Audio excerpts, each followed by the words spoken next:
Finally, I finished. Alright, so that was a nightmare. As you can see, the head doesn't look nothing like Wheeljack. It's chromed. I think it's the same mode, but it's it looks like inferior plastic. Other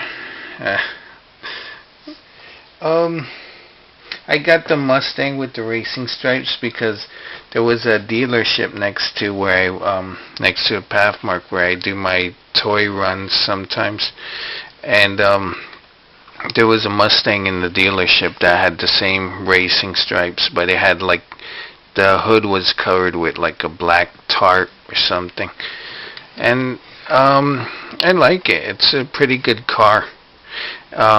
Barricade from the movie is also a Mustang. Yeah, I think it's the same kind, same design. Because of one of his legs comes off, he has trouble standing sometimes.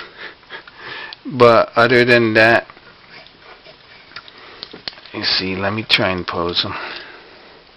He has a knee articulation, ball jointed hip,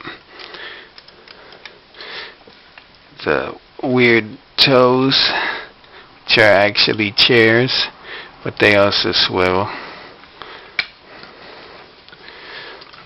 The gun and the sword clip into his hands with pegs. He has holes in the hands. You plug the peg in.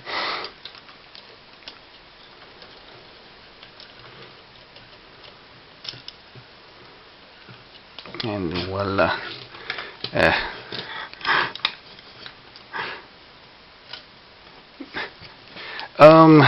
I don't know.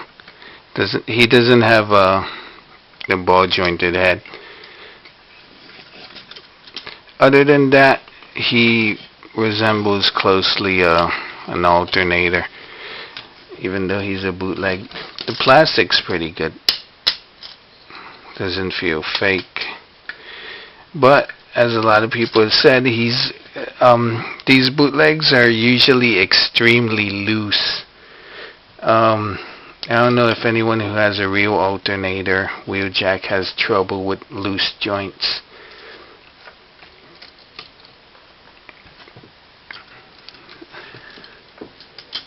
I have more alternators. I have Blue Streak and Trax, but they're put away. I also have Sideswipe.